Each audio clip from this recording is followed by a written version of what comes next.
Hello, hello. Okay, good. Woo! I was a little worried for a second because that my audio was out, but I didn't realize my mic audio was down on the bottom, and everything else has not been started yet. So, welcome once again to solo streaming. I am GameFace Killa. I also am part of another board gaming stream on Saturdays, table flipping games, and on Tuesdays I decided to start a solo stream where I would take a look at games that have been adapted from physical board games into video board games, or video game board games, or games that sort of take board game mechanics and implement them in new and interesting ways. And that's the type of game. The second type is the type I'll be looking at tonight. There really haven't been a lot of new developments. Some of you may be asking, oh, I thought you played Lord of the Rings online card game. I do play that game, but there hasn't really been any new content since. I mean, they have released a lot of content. I don't want to give them any bad press or anything like that, but they definitely have a lot of great content that's available out there, and but they have kind of quieted down over the holidays a little bit, and they've released some new cards, and nothing else has come out as far as co-op or anything like that. I'm sure they're working hard on getting that set up. So I'm kind of taking that time to build decks, kind of look at different kinds of decks, things like that, get ready and prepared for co-op. I have someone who might be willing to play co-op with me, possibly, and I'd love to try that out. So that's going to be something really cool to look forward to. But until then, I'm taking a little bit of a break and looking at some other games that have some board game elements. So if you love board games, the idea of this show that I like is that I'm kind of bringing the two parties closer together. If you're a lover of board games, there's some really quality adaptations out there. So if you're ever solo gaming or just at your computer, you want to play something that is board game related, you could definitely find a lot of great things. And likewise, if you're a video game player, there might be some really cool things that you love about certain types of board games if you love certain types of video games. And so I'll be playing one of those video games tonight that a lot of people have been hyping up. When it comes to, it definitely looks like a board game. It looks like a card game anyway, and so you could definitely recognize that. But if you're a fan of this game, I did play it in my last stream, which was a few weeks ago, and hopefully you enjoyed it quite a bit. But I did have a lot of technical difficulties, and I didn't quite get it with the settings that I wanted. And now I'm back on my regular computer. Everything's kind of normalized, so I think we'll be able to take a look at it again. I'm going to kind of start it over. Because there were so many kind of problems and hiccups, I didn't quite get to talk about everything in the way that I wanted to. So we'll take one more look at it today as if we were a new player just starting in for the first time. And this is Slay the Spire. Trying to remember. Mega Crit Games, I believe, you'll see the logo come up here. I'm starting the game up. And I know a lot of people there's kind of a huge increase in the population of indie game playing. And this is one of the kind of genres, these little kind of games you can pick up and play. They're roguelike, so every game's going to be different. And they're pretty brutal as far as difficulty. And once you're dead, you're dead. You got to start back over again. This is an early access game, so even though it's hugely popular and a lot of people really love it, it's still in development. So there's things that are still changing about it. So just keep that in mind when you're looking at what's going on here. Make sure you keep in mind it is still a work in progress, although it looks very polished from what I've seen. Slay that Spire. I will do that, Jofos. So once you get into this game, if you are a card game player, if you've played a lot of card games in physical, kind of the more popular card games today, you're probably going to recognize this game mechanic very quickly. It is a deck builder type game, which is really cool. I love those type of games, and they really have implemented it with a very clever, in a clever way here. So you can do standard mode, which is a quest to slay the spire. You'll pick a character and kind of try to get as deep as you can into the spire. I'm not exactly sure how long the standard game is. I haven't played very much yet. There's also a challenge that's available every day, a daily challenge, You can compete with other players for the highest score. There's a scoreboard. You never, as far as I know, you never directly compete against other players. You just kind of compare scores. And then there's a custom. You can, once you play the daily climb, you can open up the custom mode. And I'm assuming you can just change the different features that you want in the game. I'm going to play the standard today. And I only have one character to choose from. They're locked, and I have to complete a run with my first character here, the Ironclad, before I can unlock the other characters. This is a remaining soldier of the Ironclad, sold his soul to harness demonic energies. He has a special ability, Burning Blood. At the end of every combat, he heals 6 hit points, which is awesome because you're limited on hit points. You only have a little bit of healing ability, and I only have 80 hit points, so it's nice to, at the end of each combat, that I can get 6 of that back, because then I don't have to waste as much time healing up and spending money on healing. I have 5 unlocks remaining, so I haven't unlocked anything with this character. I have 302 points, I'm assuming, to next unlock. Let me go ahead and start on this character.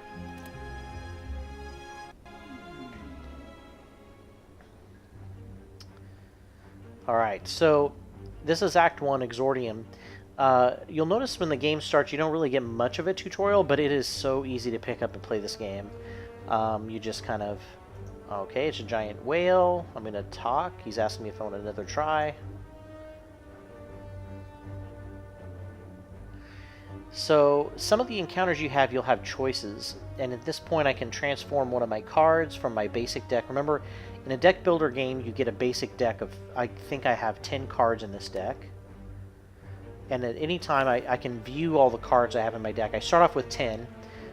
5 of my cards deal 6 damage, so I got my strike cards. And then I've got my defend cards. 4 of them are just basically giving me 5 block. Block is very easy. If you forget what it is, you just hover over something, a term, and it helps you. Block prevents damage. So it's basically every point of block blocks a point of damage. So if you know an enemy is going to do 5 damage to you, you play one of these defend cards and you won't take any damage. Then I've got my powerful bash attack. This is probably the most powerful attack I have in my game, in my deck right now. Vulnerable creatures take 50% more damage. So I want to play a bash card as soon as I get it, because then at that point I can make them vulnerable and they'll take 50% more damage. So instead of 6, they'll take 9 from my attacks. And it applies 2 vulnerable, which means it'll last 2 rounds that they'll take that extra damage. So this is a great card to have. Not an amazing starting deck, but again, remember, it's a starting deck. The idea of a deck builder is that your deck will get better as you go along. You put better cards in. So I can either transform one of my cards, I can obtain a random common relic, and I believe relics just kind of come up here in your bar and you just get some kind of special ability. I can take 24 damage to earn 250 gold, and gold can be spent throughout the spire as I'm on my run. I can lose my starting relic to gain a random boss relic. I don't think I have any relics or anything. At this point, I think they would be up here. So I wonder if I could choose this and not have to lose anything, and I would just gain a relic. Let's see. Okay, so I gained the Astrolabe, which upon pickup transform 3 cards, then upgrade them. Alright, so I think I'll go ahead and transform at least 1 strike. Maybe 2 strikes and then 1 defend. So these became a different card altogether. Looks like I got an anger card, deal 8 damage and add a copy of this card into your discard pile. Okay, this is awesome. So basically, the more angry I become, the more of these cards I get. So I'll deal 8 damage and then it'll spawn another card into my discard pile, and then when I shuffle my discard pile and get a new deck, I gain another anger card. Disarm, enemy loses 3 strength. That's kind of cool. That's their attack power basically, and then it's exhausted. So I can only use it once per combat. Infernal Blade, and a random attack into your hand. It costs 0 this turn, and then exhaust. So it's also removed until the end of combat. So it basically pulls a random attack card into my hand, and I get to play it for free. But then I only use that once per game. Alright, so now I think... Okay, so if I upgrade this card...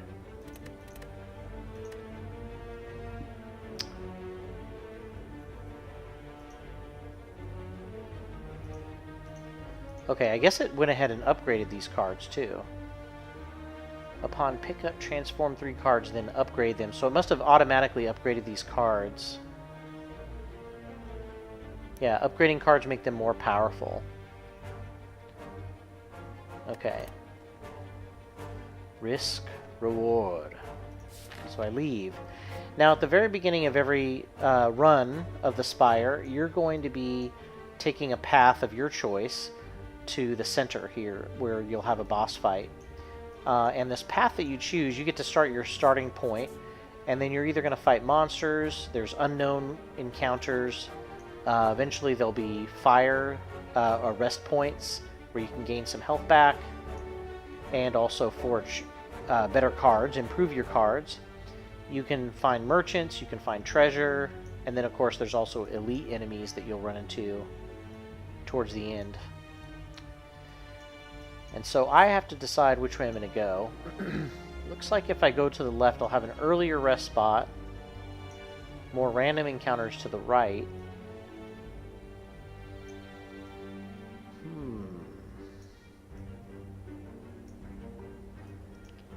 I think I'm going to go for the more unknown, right? So I'm going to start with a fight. So the first starting point is always a fight. And when you start a battle, you'll see some important information that you want to keep track of. You got your name up here, the type of character you're playing. You can look at your relic if you want.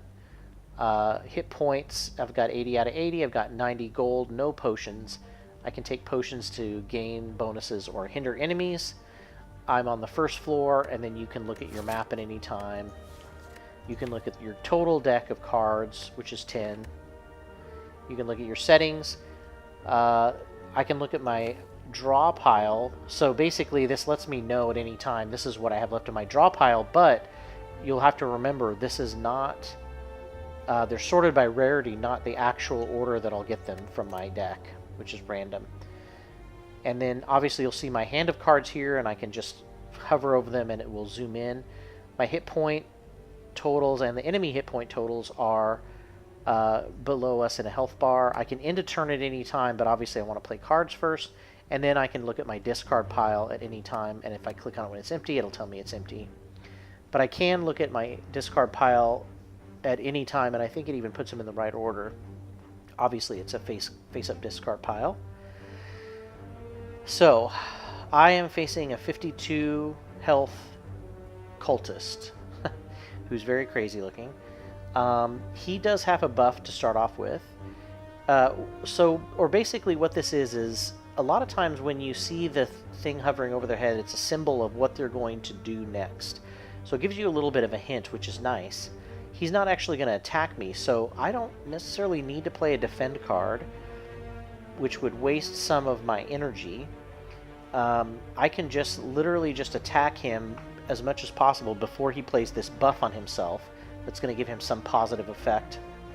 Now when I'm talking about the energy, if you look at the cards, obviously the text tells you what the card does, but up at the top you'll see an energy cost in a little kind of flaming orb. And that's how much energy it costs to play the cards. Obviously a better card is going to cost more energy, but as you can see over here, I only have 3 energy to spend every turn. And so I have to decide, okay, if I can't play my strike, am I going to play all my strikes, and then an Infernal Blade? Am I going to play my bash and a strike? I've got to decide what's the best course of action. I think I want to do as much damage as I can, and since the Infernal Blade is 0, I'm going to start off with that one. So it gives me a pommel strike, which is nice. So I get a random damage card, and then I can play it for 0 cost. Now remember, I have exhausted that card for the rest of the combat, so I can't use it again. That's why it's up here in this special discard pile. It's an exhausted section, and it's not on my regular discard pile. So I'm going to go ahead and play the Pommel Strike because I still haven't spent any energy yet. And you'll notice that this changes into like a snakehead-like arrow. I have to obviously point it at the enemy that I want to attack. This is important if there's multiple enemies. You have to make sure you point at the right enemy. And then I'm going to go ahead and deal 9 damage. And then I will also get to draw a card. Alright, so as you can see, this card went to my discard pile. I now have it in my hand. I'm not sure if I get to keep it after this run, but we'll see.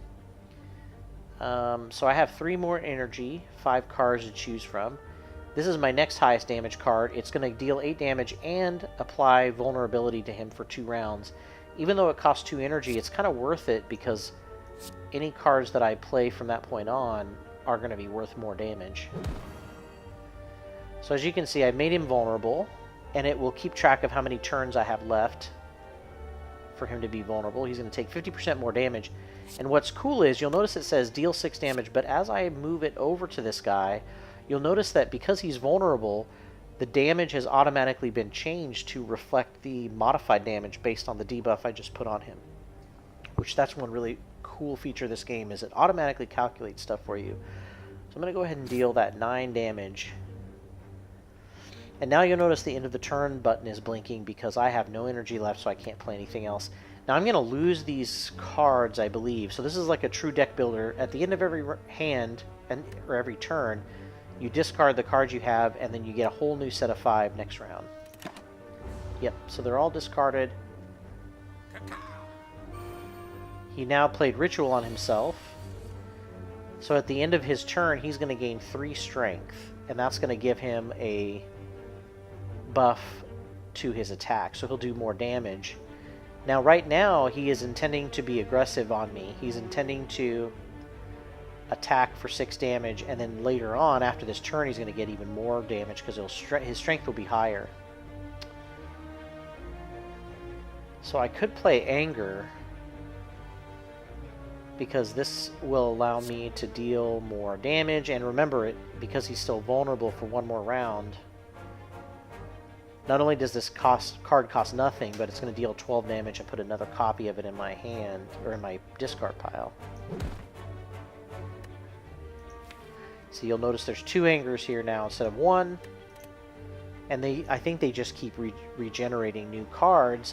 But I think eventually I don't want to have a bunch of anger. This is what's really cool. If you get really furious, then you're not thinking about defending yourself. So therefore you're less likely to draw defensive cards or other card types the more angry you get. So you don't want to play too many because then it'll clutter your hand up with cards that you might not want. So here, this is cool. The enemy loses 3 strength and exhausts. So this might be cool to get rid of his ritual effect.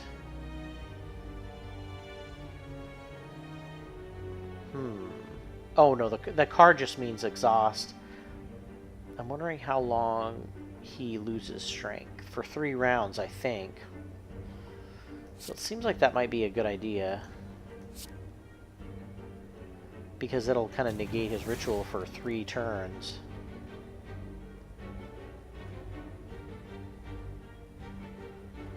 Now he is intending to attack me for 3 damage. Now you'll notice it went from 6 to 3 because I reduced his strength by 3. So I just knocked his attack down by half. Now I can defend on myself. Now you see I have 5 defense. He's doing 3 damage to me. I have 5 defense. I'm not going to be taking any damage. And so now I have 1 energy left. I might as well spend it on an attack because I definitely don't need it on defense. Although I believe that the defense continues to stay. Well, we'll see. His attack shouldn't eat all my defense up, and then we'll see if I still get to carry over my defense next round. So I'm going to do 9 damage to him because, again, I still have a vulnerability on him. Now he's just down to 5, and I haven't taken any damage. I'll end the turn. Okay, so yeah, I did lose that extra defense, even though I didn't need it. So I just want to make sure to play cards to defend for the next round. And then anything beyond that I don't have to worry about. Now he has extra strength right now. And so he'll do extra damage to me, but I'm hoping I can kill him fast enough that he won't be able to get his turn. I can either deal 9 damage and draw a card, or deal 8 damage and make him vulnerable. I'll just do the 8 damage. My powers were matched. Okay. So when you win, you can pick a reward. I can either get a blood potion, which heals me for 10% of my max HP, which is kind of nice because remember, you don't get HP completely replenished at the end of every encounter or fight. You actually have to do other actions or get to certain save points, rest points to be able to get hit points back. So extra potions would be nice. I could get gold, which helps me buy things, or I could add a card to my deck. Actually, I think I get all 3 of these things. Now that I think about it. Yeah, I forgot. You don't have to choose the rewards, you get all 3. I do like this Infernal Blade. It just gives me some kind of random attack, even though it goes away. But this one costs 1. Whereas mine is 0 cost. Man, this anger card is kind of cool too, but I don't want to get too many of them. Headbutt deals 9 damage and lets me put a card from my discard pile on top of my draw pile. That's kind of cool.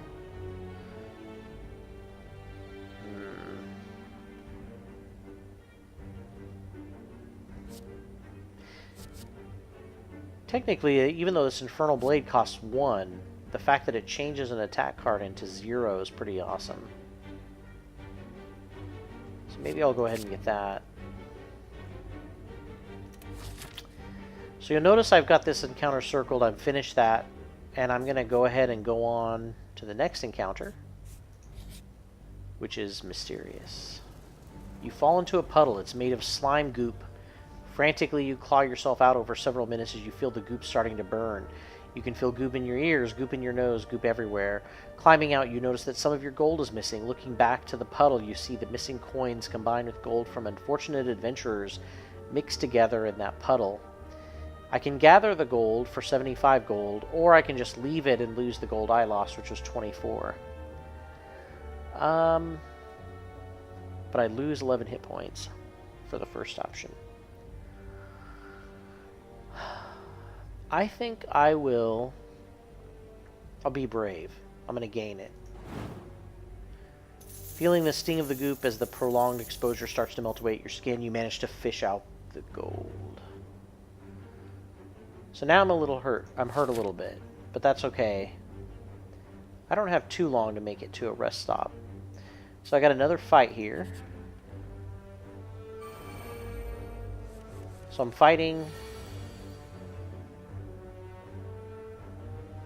some lice, or louse individually. So these guys are planning on using a buff, but one of the special things about them is that when you attack them, they don't have a lot of hit points, you can see, but if I attack them, they actually curl up and gain 5 blocks, so the next 5 damage I do to them will be lost. So it really is pointless to attack them more than once. One of them is going to attack me for 7, one of them is going to buff up. So I want to do both. I've got to defend myself. And since I'm only taking 7 damage, I'm unfortunately, to block it all, I'm going to have to play both cards. And then that takes care of this louse. Then this louse, I've got 1 more energy left, so I'm thinking I might want to do my Infernal Blade. I'm hoping I'll get something better than my basic strikes. Ha! So this can only be played, it's Clash, if every card in my hand is an attack. So good thing I played those defenses first. Because now, at this point, I can play this, every other card is an attack, it's going to deal 14 damage. So I think I'm going to take out the guy who's going to buff himself, because I've basically... He's got more hit points, and he's going to buff himself. And that's the end of my turn. The other louse will do 7 damage, but I blocked it.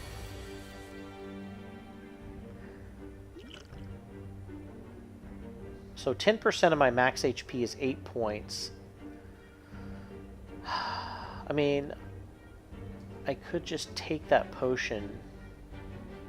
We'll save it. See if we need it later. So now I've got my free Infernal Blade. Nothing else does as much damage. He's intending on attacking me for 10, or for 7.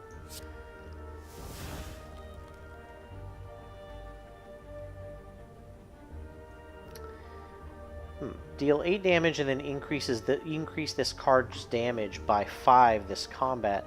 So I'm wondering if this card becomes more powerful as you keep playing it. But this card also deals 8 damage and makes him vulnerable.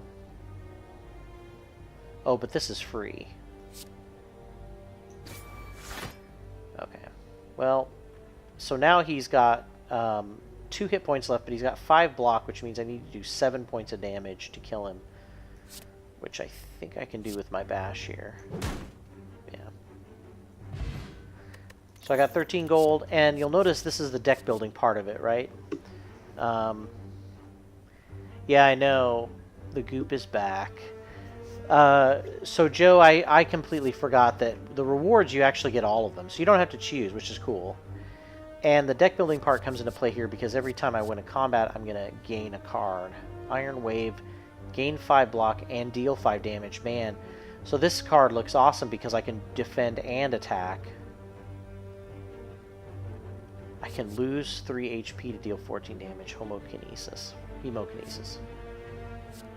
And then Headbutt we've seen before. I think I'm going to try this Iron Wave. Alright, so we got one more fight ahead of us, and then we have a decision path. Or decision point. Okay, so remember, at any time, if you aren't sure what cards you have making up your deck now that you've gained a few, you can always look at your deck in it's a randomized order. Okay, so both of these enemies are intending to inflict a negative effect on me. So they're going to debuff me somehow. I can either attack this little guy, so neither one of them are going to. There's an acid slime and a spike slime.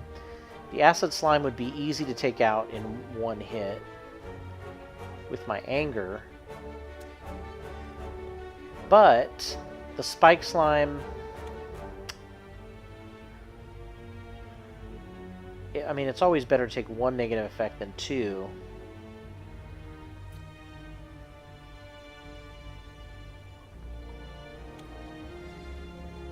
So I figure I'll angerize him. Since it's free. And then that adds another one to my deck. Or to my discard pile. I still haven't spent any energy. So I think I'll try the Infernal Blade. Well,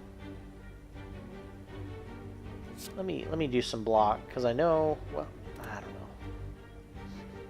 Oh, I don't need to block because he's going to negative affect me. There's nothing I can do about that. So I'm going to go ahead and Infernal Blade, see what I get. Searing Blow. Deal 12 damage, can be upgraded any number of times. And obviously these random cards I'm getting are not staying in my deck, because I only have 12 total. So these are just temporarily in my deck.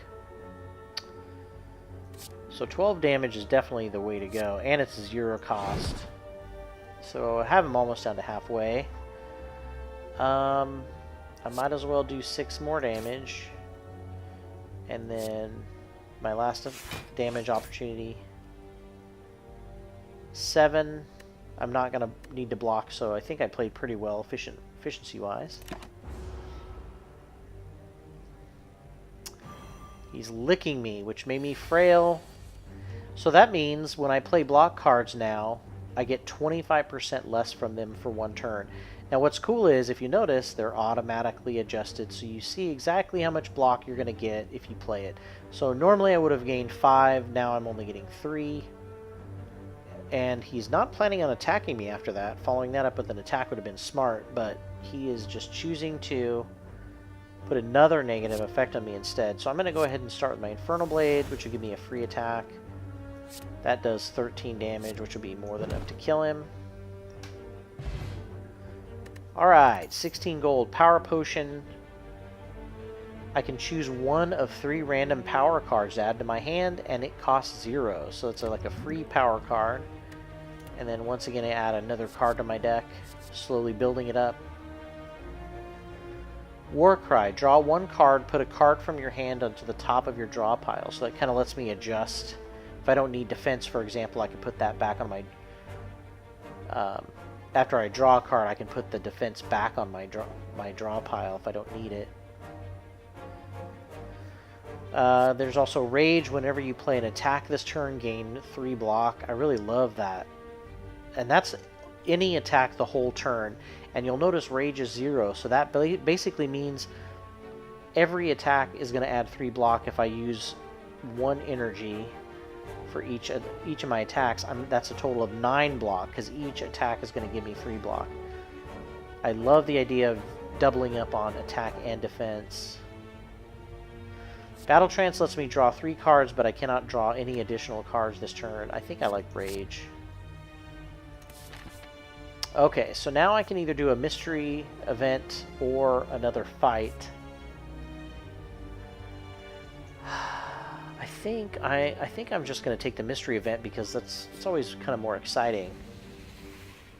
You walk into a room to find a large hole in the ground. As you approach the hole, an enormous serpent creature appears from within.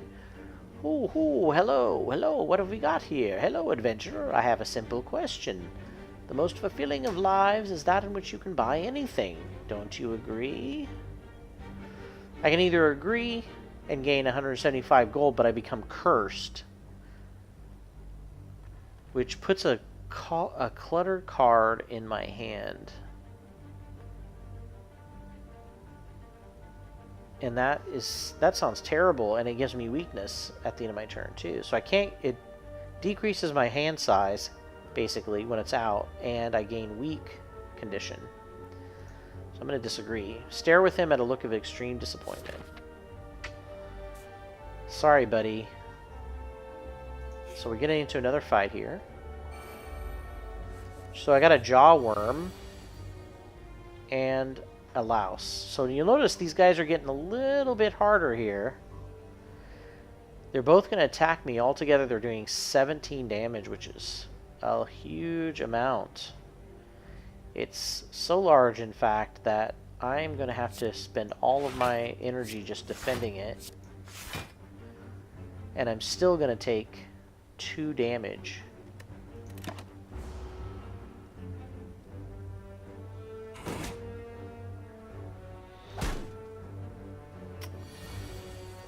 Okay, so I'm hoping this turn will be better.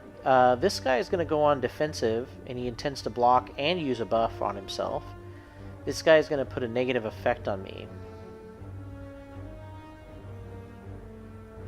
So nobody's attacking, so I don't think I need to worry about raging, although it is 0. I can do 2. I can disarm someone. But let's see what I get out of these Infernal Blades. I'm going to add a random attack card into my hand. Uppercut, apply 1 weak, 1 vulnerable. 13 damage. To me, I think I should get rid of the louse first, because he's the only one going to debuff me. Am I going to try getting past the Guardian tonight? I am. I'm going to try to get all the way to the Guardian. Oh, I forgot he's got... Oh, that's right. He curls up and adds defense to himself. So now I have to do 8 damage to finish hitting him. I'm going to go ahead and try to play my other Infernal Blade, see what I get. Headbutt. Deal 9 damage and put a card from my discard pile on top of my draw pile. So I'm going to play that. That's 0 cost. That'll finish him off. And I can put a card back. I like that uppercut.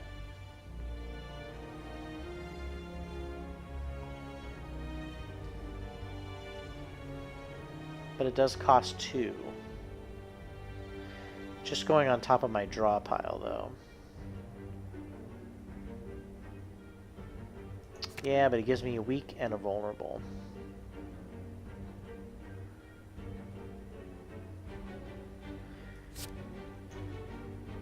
So I'll give him a strike, which will decrease his strength. And then I'll deal 6 damage. And that's it for me.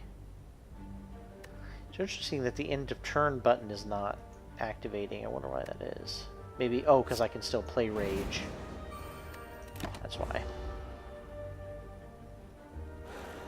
Anytime I can still play a card.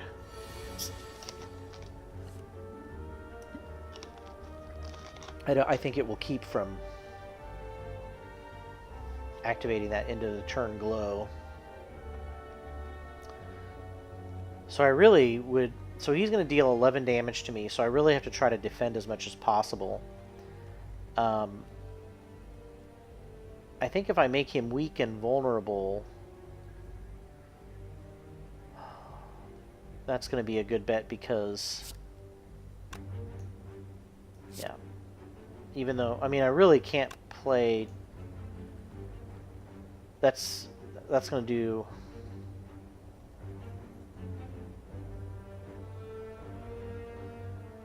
Even though it costs 2 energy, I think it's going to do the most damage and set me up for better attacking. Now, Anger is going to deal 8 points of damage, but it's 0 cost. But I did add another copy in there, but I think he's going to be dead.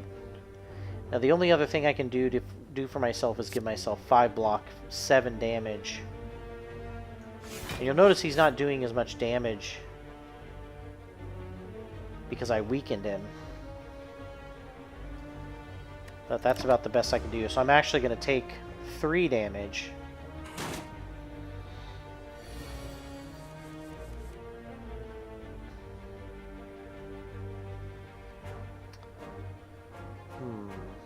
So now he's going to attack and block for 7 damage. So I really have to defend. So now I've got enough defense going on. I'll go ahead and play the headbutt. And then I'm going to put the anger card back on the top of my deck. So I have at least something for free. And there's nothing else I can play. So unfortunately he's going to... He only has 1 hit point left. He's going to hit me, but I blocked it all. And I can pretty much finish him with whatever. He does have 5 blocks, so I need to do at least 6 damage. Okay. 18 gold, add a card to my deck.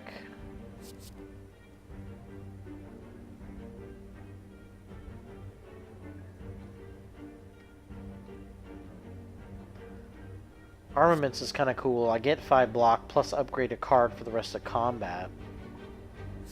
That's pretty awesome. So cards can be upgraded, so they basically, attack cards do a little bit more damage, defense cards do a little bit more defense, or the cost of the card can be reduced, which is why Infernal Blade, the one that I got for my relic, actually was given to me and then upgraded. I think I'm going to add another Infernal Blade because, I mean, for 1 cost, you could get a huge card, attack card. It's really not a risk at all because you would pay at least 1 energy for an attack card anyway. Even the basic strike cards still cost you 1 energy, so it's the same cost and you might have a chance of getting something better. So now at this point I can either rest or have an unknown encounter. I'm not doing too bad on hit points. So I think I might go for the unknown encounter because right after that's a treasure, I'm sorry, a merchant and then a treasure. So nothing bad really. And then I only have a few fights to go, a couple fights to go, and I'll have another rest point, so it doesn't seem like too bad of an option. As you come to the dead end and begin to turn around, walls slam down from the ceiling, trapping you. 3 faces emerge from the walls and speak, "Forget what you know and I'll let you go. I require a charge to see a new space. If you want to pass me, then you must grow." So I can either forget, remove a card from your deck, which you might be thinking, oh, that sucks. But remember, in deck building games, getting rid of crappy cards, the ones you started off with, like the basic cards, or maybe a card that you bought but now you're regretting, or took but you're regretting, getting rid of a card can actually be really powerful in increasing the efficiency and power of your deck. I can also transform a card in my deck to a different card, or I can upgrade a card that I already have in my deck. I mean, I like the idea of upgrading, because I can change these Infernal Blades down to like no cost, and they will always be beneficial to me.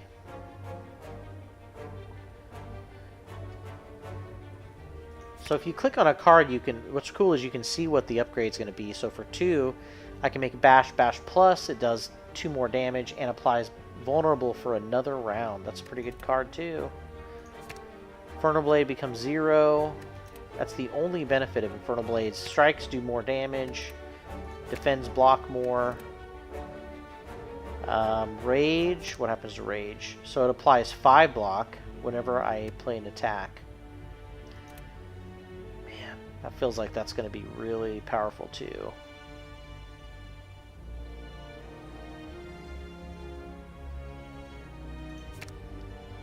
Iron Wave is going to deal 7 block and deal 7 damage, but Rage just, I mean, Rage just does more. That goes from 9 to 15 block. I mean, satisfied, the walls in front of you merge back into the ceiling, leaving a path forward. Alright, so moving on to the merchant. Welcome. So here you will either be able to buy cards.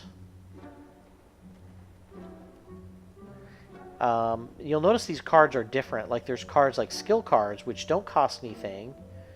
But when they come up, you don't really actually play them for any reason. But a lot of times when they come up, you will have something that it does that benefits the rest of your hand. Like for example, this reduces all the cards in your hand to 1. That's good if you have a lot of high cost cards, but I don't really. I only have 1 card that costs 2. Magnetism, at the start of your turn, add a random colorless card into your hand. So it has to be colorless, so it's going to be one of these gray ones. And it costs 2. That's not really worth it. So there's having a... sometimes they'll have a sale, so there'll be a card that's usually a lot more expensive. And it is on sale. It costs not as much gold as normal. I've got 234 gold, so I can really spend a lot here. It does prevent damage until my next turn. Oh, with block, sorry. At the end of your turn, gain 3 block. I'm thinking that because this is a power card, that means that when I play it, I get this every turn. So I'll get this every turn from the moment that I play it. So it gives me an automatic 3 block. Reduces the amount of block I have to play, whatever. Gain 2 strength. At the end of this turn, lose 2 strength. Now the nice thing about metallicize is that it does cost 1, but I think you only have to pay it that 1 time. You get the power for the rest of the game, the combat. War Cry, we saw that already. Ooh, Clash. Can only be played if every card in your hand is an attack, deal 14 damage. That's a great card.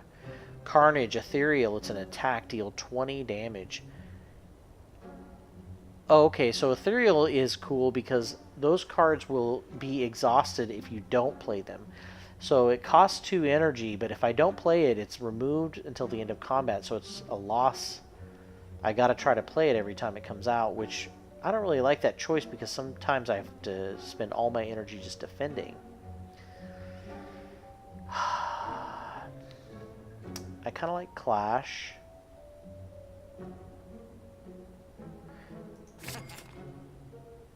Because it is 0. And I'll try this italicize. Now you'll notice they also have powers you can buy. I just spent all my money. I can't buy any of them. Whenever you play a power card, a random card in your hand costs 0 that turn. That's kind of cool. So I do have one power card now. Dreamcatcher, whenever you rest, you may add card into your deck. And then whenever you use a toy ornithopter, whenever you use a potion, heal 5 hit points. That's cool.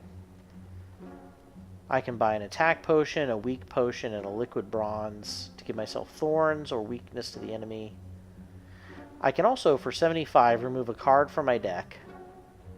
It increases by 25 for the rest of this run. So I have a limited number of times I can do this. I think I'm going to take out one of my strikes.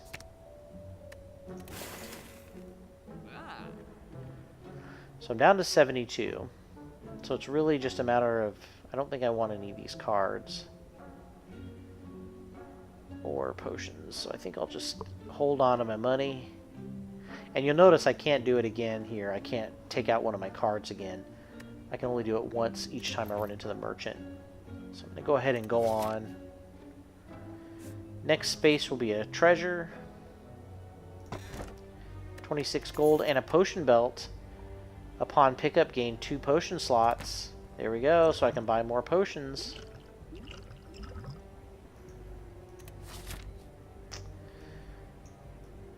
Alright, as you'll notice, I'm a little over halfway. Now my decision point, I can go towards more monsters, another rest point, a mystery, a monster, and then another rest point. So I get a rest point no matter which way I go. But I basically can only get a treasure or another merchant run if I go this way. I don't think I'm going to get that much money to be able to do another merchant run. So I think I'm going to choose a crazy path and go monster, mystery, mystery, mystery, monster, rest, boss. Alright, let's see this.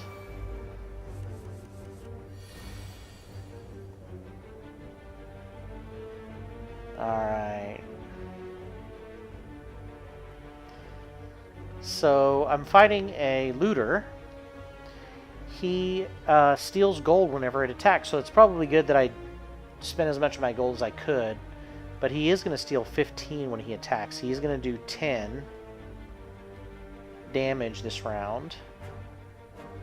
I can disarm him, which will make him lose strength.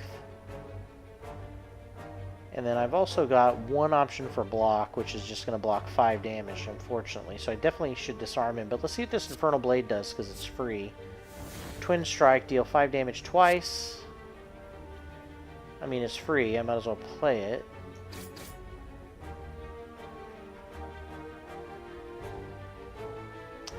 So I probably want to do the blocking.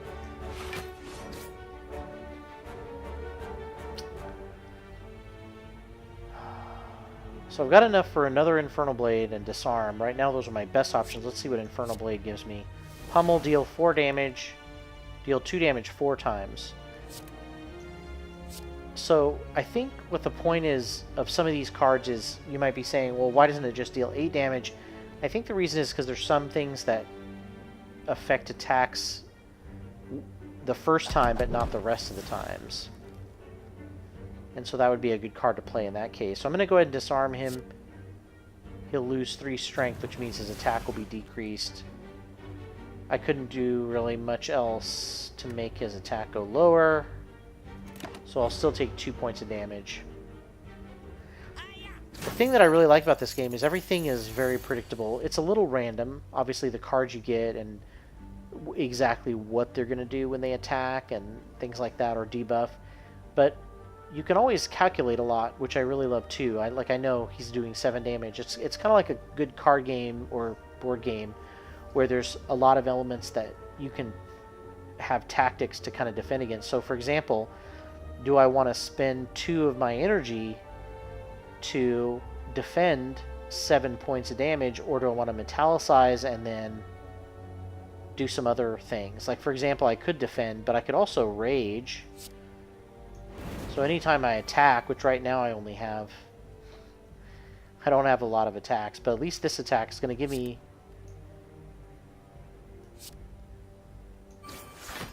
gave me 5.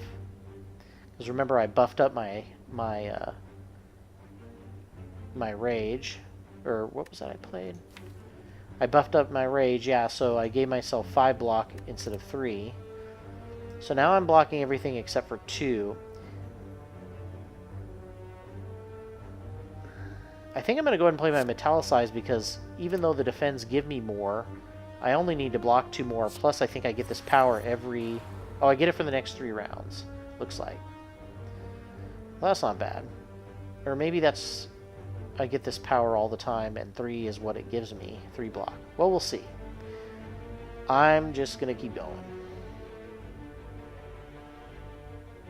I'll play the other block, because I don't have any other attack cards. Unfortunately, see, I'm getting... That hand was terrible as far as attack power. Okay, yeah, it does look like this power, Metallicize, is going to always give me 3 block. And that goes back into my hand, so guess what? I want to keep playing that card as much as possible because I think every time I play it, I get another 3 blocks. So I could increase it to 6 next round. That's pretty awesome. Every card in my attack hand has to be a damage for Clash to work. So since Infernal Blade is a skill, I might as well get rid of that first. Gives me an uppercut for free, which I will go ahead and use. He's also weak and vulnerable now, so his damage isn't gonna... He's not gonna do much, but I think next round he's planning on blocking. He won't probably be around. So I'll play my block card and then attack him. And of course it dealt more damage because I only had attack cards left in my hand. Or actually I could only play it. So if you get, I think if you are able to defeat him, you get your gold back, which is nice. I also got a regen potion. So I believe I gain hit points back every round. And I can add another card to my deck. Deal 5 damage twice. It's an interesting card. Feed. Deal 10 damage. If this attack kills a non-minion enemy, I feed and raise my max HP by 3. Interesting. So if it kills them, then I can get a higher max HP. Is that permanent? Bloodletting. Lose 3 hit points, gain some energy. That's interesting.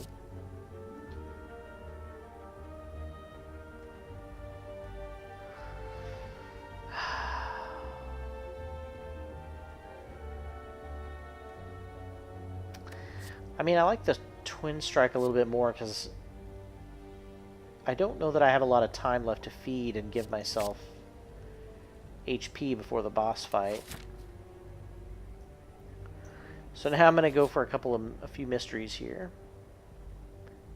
Now, one thing about doing non-combat encounters is that you're obviously not going to get as much loot always, and even though you're going to be taking damage possibly, it's, you know, the loot is building your money, building your cards, and so the boss fight will be that much harder if you avoid combat. So you want to kind of mix it up a little bit, have a little bit of combat, a little bit of merchant run, resting, treasures, that kind of thing. As you make your way down a long corridor, you see a banana, a donut, and a box floating about. No, upon closer inspection, they are tied to strings coming from holes in the ceiling. There is a quiet cackling from above as you approach the objects. What do?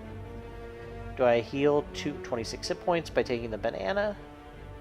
Donut, max, raise my maximum HP by 5. Or take the box and become cursed with regret. At the end of your turn, lose HP equals to the number of cards in your hand. Oof. Oh, but I get a relic out of it. I don't think it's worth it. Healing 26 would be nice. I mean, it's more than I need to heal. Yeah, donate HP is easy to get. Yeah, that's true. I can heal myself by resting. That's going to be coming up.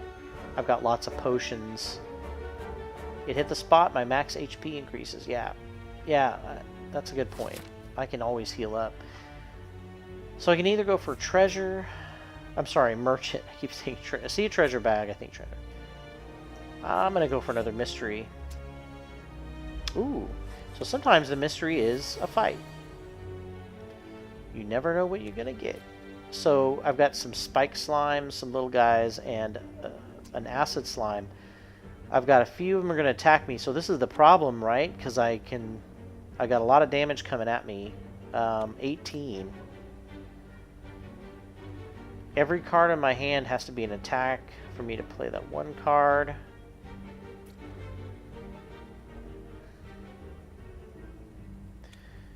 Well, I definitely need to block. And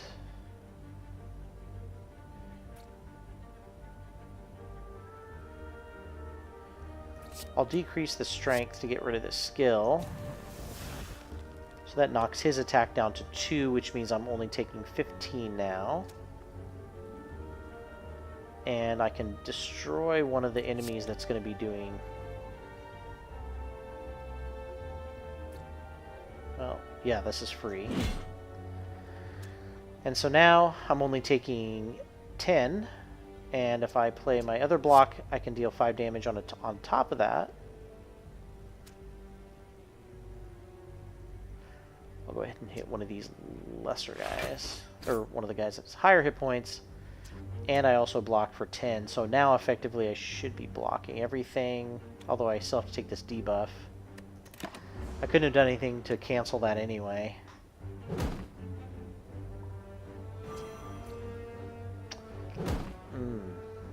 So my attacks are going to deal 25% less damage for one turn, and you'll notice they're already modified.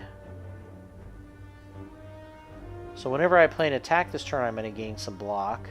So I'm getting blocked again, or hit again for 8, 9, 10. So I might as well play this, and then everything else I play is an attack.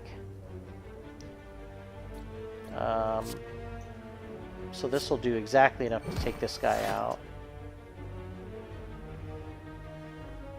Do an Infernal Blade, which will be free attack. Lose 3 HP, deal 10 damage. Whew. I don't know if I want that.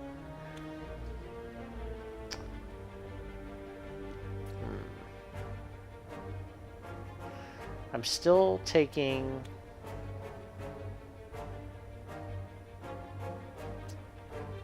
I'm still taking 8 hit points, so I definitely need to play the shield.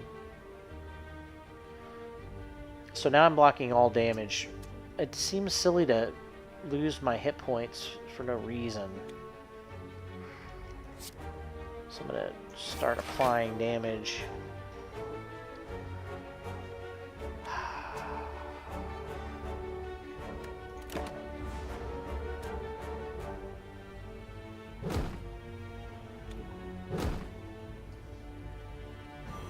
Oh, but I got weakened again. So I have another round with less damage. I'm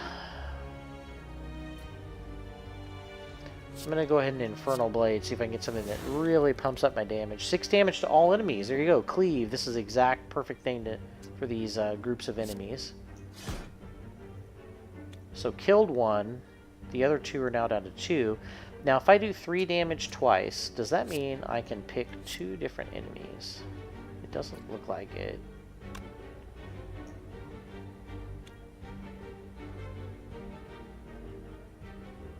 So let's go ahead and do one more Sword Boomerang. Do 2 damage to a random enemy 3 times.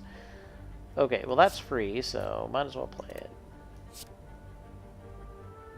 Oh, okay, so this might kill them. Yeah. Sweet. So I was lucky enough to get a card that was able to do damage to 2 different guys. Anger. I think I've got a lot of anger in here. Clothesline. Deal 12 damage and applies 2 weak. Shockwave, apply 3 weak and vulnerable to all enemies, and then exhaust. That's a pretty good card. Because every single enemy gets it. It's just really expensive. I don't like expensive ones.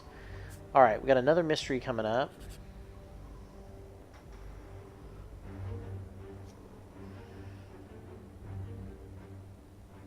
Alright.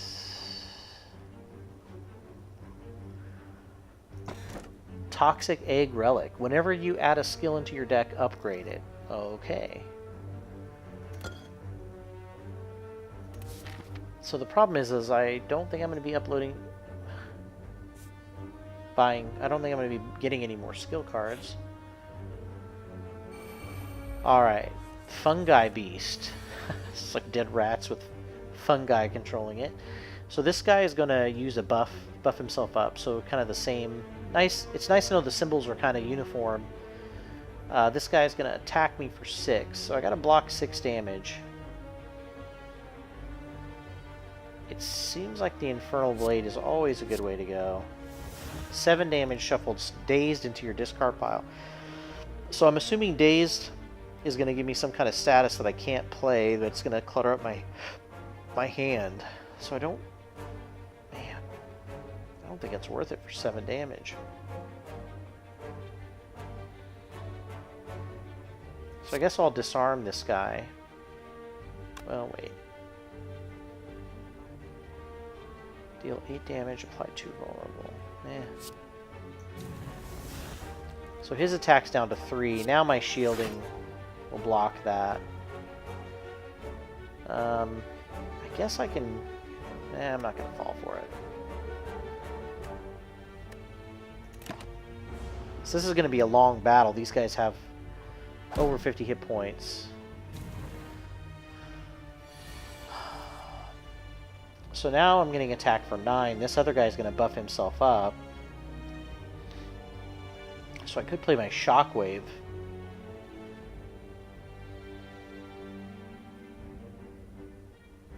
It's going to weaken them and make them vulnerable. So they'll deal less damage. Let's see what we get with Infernal Blade. Sword Boomerang. Deal 3 damage to a random enemy 3 times. Okay, that's not bad.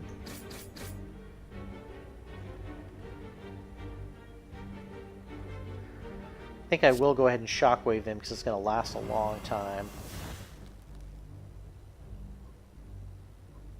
Oh, I thought that reduces attacks.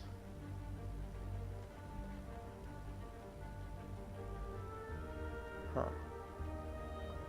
I think it did. Maybe it did go down and I didn't notice it. So I'll go ahead and play Iron Wave as my last attack because it's going to give me some extra block. I'll keep working on this guy that's low. So I think I'm going to take 1 hit of damage.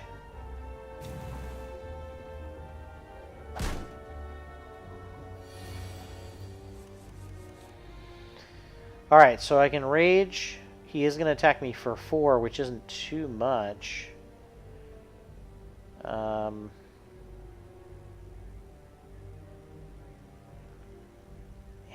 Okay.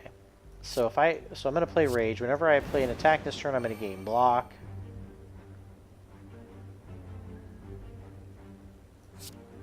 I'm going to metallicize. I'm trying to get rid of all my non-attack cards so I can play my Clash and finish off this first rat, even though it's going to give me way too much block.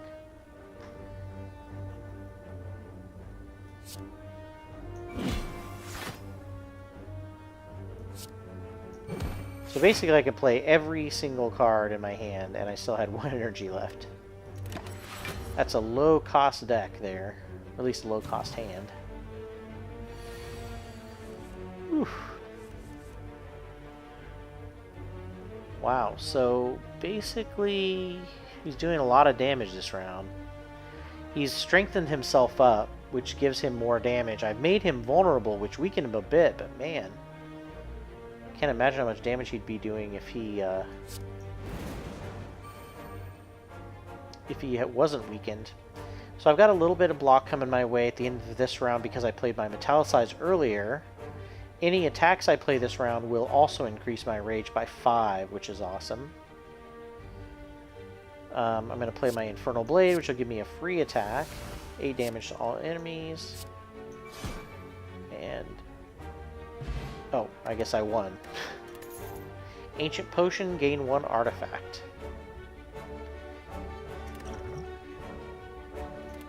Add a card to my deck. Okay.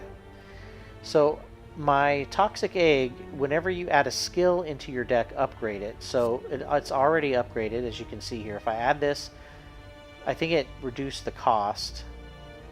Exhaust one card, draw 3 cards. So I can permanently get rid of a card, which is pretty awesome, because if I have a low card, a crappy card in my deck, I can get rid of it and then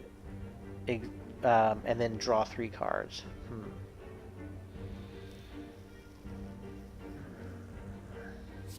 Yeah, that's a pretty good one. Okay, so now at this point I'm going to show you the rest for the first time. So I can either rest and get 30% of my max HP back, which is nice that my max HP has been increased by 5, because now I get 8.5 times 3, which is 24 plus 25.5, something like that. Or I can smith and upgrade a card on my deck. Well, since this is the final fight, I feel like I should rest. Even though I have lots of potions to help me out, but...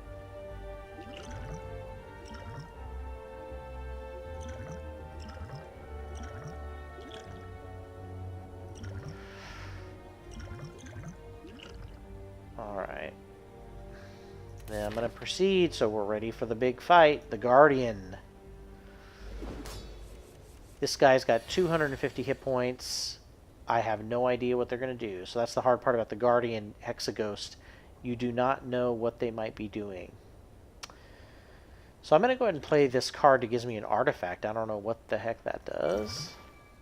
Let's see. Negates 1 debuff. That's cool. So basically, if he debuffs me, I won't have to worry about it. I can also decrease his strength. But I'm going to go ahead and go with the Infernal Blade. Thunderclap, deal 4 damage and apply 1 vulnerable to all enemies. That's pretty good. That was only 4 damage, but it did make him a little bit more vulnerable to any other attacks. I'm going to go ahead and do another one. Deal 32 damage with Bludgeon. Holy cow. That is a great card, and it's free. Man, that Infernal Blade, I mean, for the cost that you get, it's just an amazing card, because even if you pay the one energy to play it, which is its normal cost, not to mention the upgrade is free, you get to play an attack card for free, and every one I've gotten except for maybe one was worth playing. Okay, so I should disarm him, because it'll cause, if he's going to attack me, it'll decrease his strength. And then, of course, I should play it safe and defend myself. Let's see what he's going to do.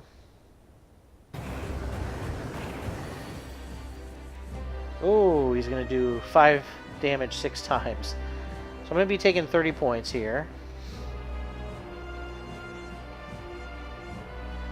I could shockwave him.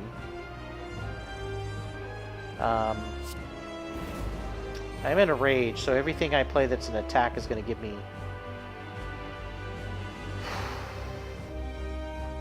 So here's my dilemma. I do have an attack that I could use 2 energy with. It's going to make him vulnerable, deal 8 damage, but if I play my shockwave and my strike instead, I get rid of all of my cards that are non-attack. That lets me play the Clash. And besides rocking the Casbah, I will be able to deal more damage plus make him weak and vulnerable. I think that's a better play than using Bash. They'll be vulnerable anyway. So he's going to do more. He's going to receive more damage. He's also weakened in his own attacks. And on top of that, his strength was decreased also. So you'll notice he's down to 18 hit points. He's 18 damage he's doing now. So I'm going to start off with my Clash, which will also give me 5 block, sorry. I will end up with 10 at the end of it.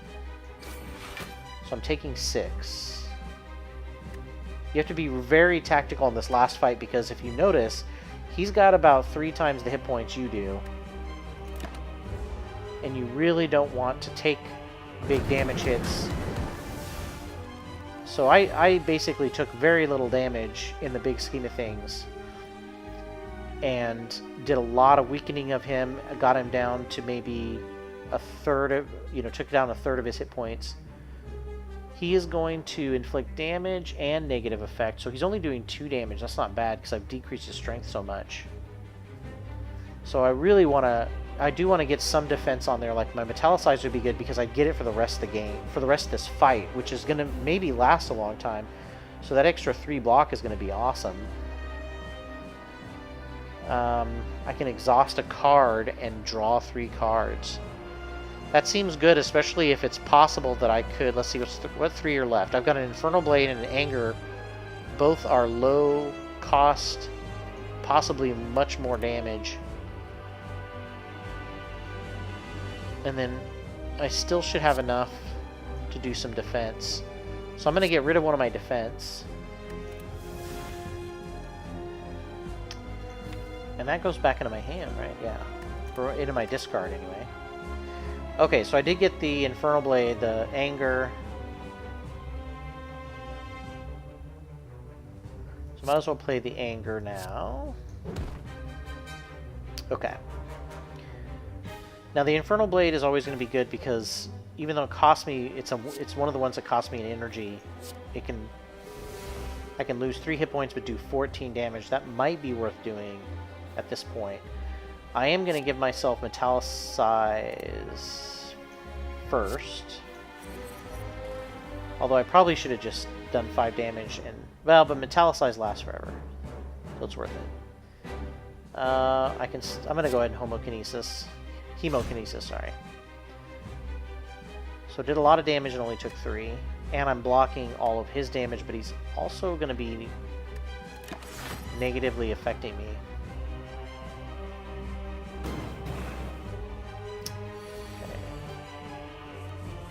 Oh, so my artifact negates a debuff. I don't know why it didn't go away. So that's cool, though. So I didn't have to worry about that debuff. He is going to be doing 3 damage because he's still weakened for a little bit longer. Wonder if his strength is reduced. It doesn't have a counter on it like the other ones. I wonder if that's a permanent. Thanks, Joe. See you later. I wonder if that's going to be a permanent debuff. It does seem like it might be. Okay, so I'm going to take the... I do...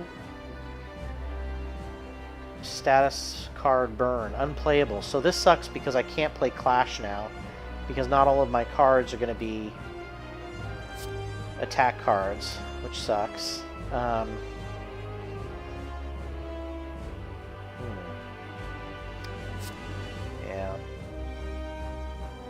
So that sucks. These status effect cards kind of suck. So he added burn into my hand. And I'm going to take 2 damage. So I might as well block. This isn't the only card I can block with. Besides my normal block I'll get. And then of course I'll reapply more vulnerability.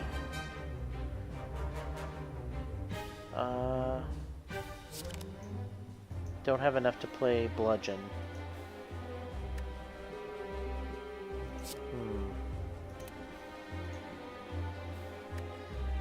So that's it for me.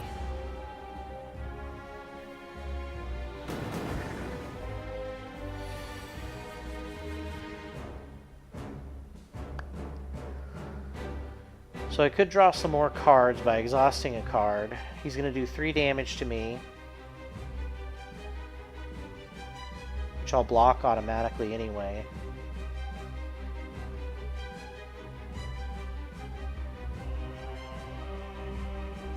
Yeah, I'll try it. Get rid of another one of my... Well, I'll get rid of a strike this time.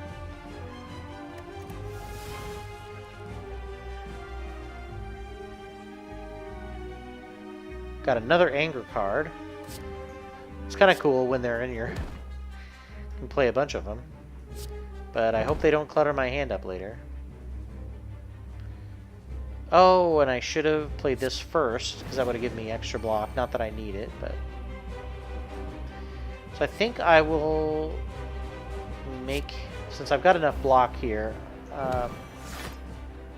make him vulnerable.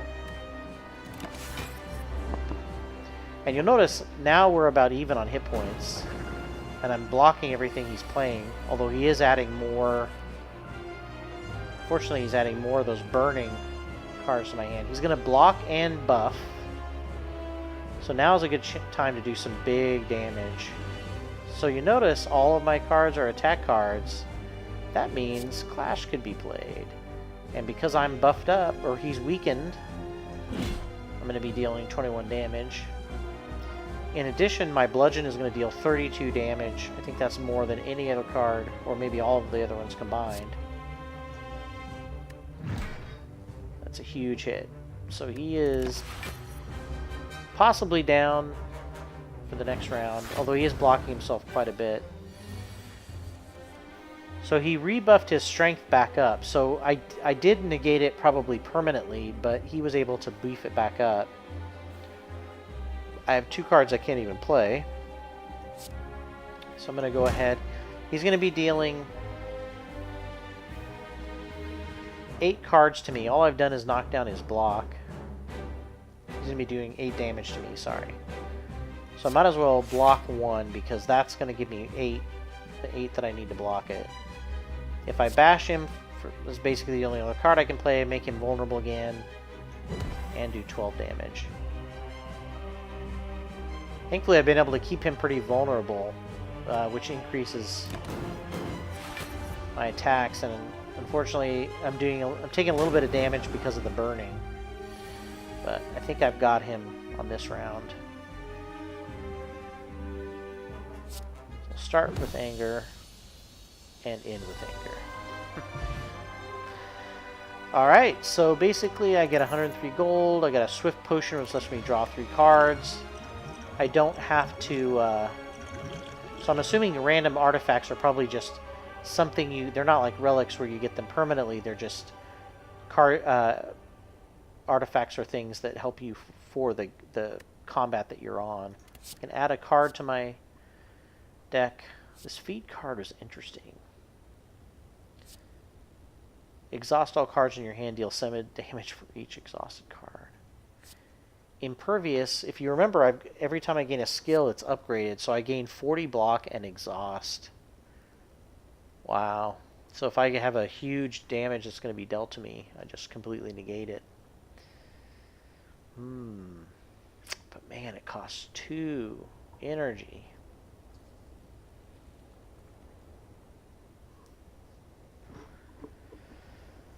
Well,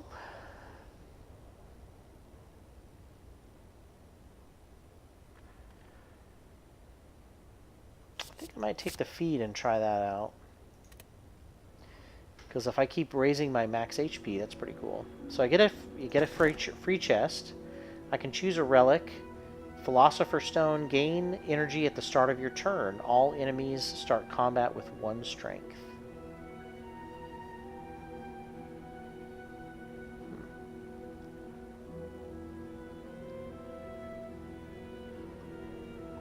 So it gives enemies extra strength, extra damage, but I gain more energy. Elites drop an additional relic when defeated. Mark of Pain. Gain energy at the start of your turn. At the start of the combat, shuffle 2 wounds into your draw pile, which I'm assuming wounds are unplayable. They clutter up your hand. I don't really like that. So I'm going to do the Black Star because I like the idea of getting more relics when defeating big guys. I never fought an elite, but how you tell the difference is they're the ones with the horns. So I actually didn't encounter any of those to show you, but if we play again next week, obviously this is the 17th floor. So I'm not sure what that means, why I went from the 1st to the 17th, but we'll see next week. I have a new path, a new level to the dungeon. We'll see what it means now. I continue on with my same relics, and obviously I can keep raising my max HP. So I'm glad I added that feed card to my hand, because it's possible I could just beef myself up as far as HP goes. All right. And I think I just keep going until basically I either die or make it as far as I can, maybe to the end. I doubt I can make it to the end, but at least I get to see kind of overall how I'm doing, and kind of progress and see what's up. But again, one of the reasons why I like kind of talking about this game on the show is it borrows a lot from deck building games. So if you are a big fan of those and you're a board gamer, it's definitely worth checking out. Because this is definitely a deck builder with some really cool mechanics built in, since it's a digital game instead of a physical. And so it kind of scratches all those itches of deck building, plus adds some really cool features. And of course, it's got some awesome animations and kind of quirky storyline. So, all right, until next week, remember that we are doing a new campaign on table flipping games. We just started Pandemic Legacy, so if you're really interested in seeing what that game is like, tune in and check that out. We're just starting the campaign, so you wouldn't even be very far behind. And I'll be back again next Tuesday playing some more Slay the Spire, unless there's some new features added to Lord of the Rings card game. But either way, I'll see you guys back here next week. Later.